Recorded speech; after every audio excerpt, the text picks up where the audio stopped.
Hello, I'm going to be talking to you today a little bit about blended learning. Now, what is blended learning exactly? It's also known as hybrid or mixed mode courses, and it's where online learning is replacing face-to-face learning, where 30 to 70% of the learning in the classroom is done on the web. There's some current issues going on with the blended learning. The first is not knowing how to use technology. Participants, many of them don't know how to use the technology successfully, so it's important to not use everything available at one time. You need to introduce things slowly and have the support available. Students need to know they have an outlet to go to when they're confused or lost in a project. And another issue is managing and monitoring progress. Everything should be assessed when you're using blended learning because optional things will make students not motivated to do the stuff you're asking them to do. It's also important to stay in contact with them to make sure their work is getting done. I agree that both of these issues are problems with blended learning. Elementary students for sure may get confused if they're overwhelmed, like when they don't know how to use the technology, as issue 1 states.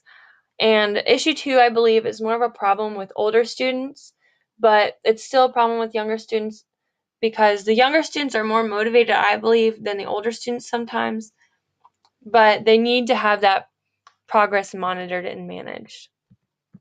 There's also some current trends in blended learning, such as interactive pedagogy, where the students are more engaged because it's at their own pace. They can be at their own pace, like struggling students can get more help, while the excelling students can move faster and not be held back. There's also ease of access because there's so many different tools available for them. Like I said, it's done at your own pace, at your own time, so it can really depend on the learner how they like to learn. There's different strategies for a blended learning classroom. Interactive group collaboration is key. Google Apps is great for this, chat rooms to do discussions, or cut and paste activities, which aren't really blended learning, but I think they're a great tool in a hybrid classroom because it allows for group collaboration when they work together to do those activities. You need to develop ways of communication for blended learning. Students need to know that they have a voice, and if they're confused, they need to have that outlet and how they can reach somebody, like through email, Remind 101, which is a texting app that students can get on their phone, anything like that, Schoology, whatever it may be. There's some different apps available for blended learning. iReady, I really like this one because it runs a diagnostics test early on, and it allows for students to be self-paced in various subjects, math, language arts, anything, you name it. And that's a great app for students to be self-paced and learn at their own ways. Google Classroom allows for students to turn things in. Teachers can assign assessments or projects through that.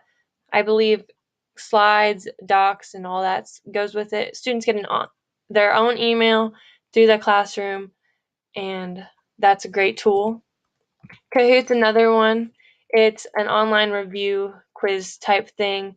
Can be done. Everybody has to have one-on-one technology, such as a phone or a computer, and basically it's just a quiz, and it's very interactive. Students place first, second, third, and you can print the results off of that.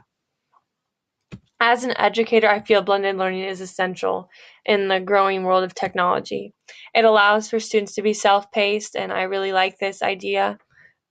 It can be done almost anywhere, especially if a student's absent. I feel like blended learning is great for this because you can send work through the web rather than having them be so behind when they come back to school. It allows for more than one way of learning. If students are better with face-to-face learning, you can focus on that with that group. Or if they like the web-based learning, they can focus more on that. It allows students to be more interactive. With those different ways, they can manipulate things online or on paper, whatever they prefer. And I really think that's important. Here are my sources. Thank you for listening to me today.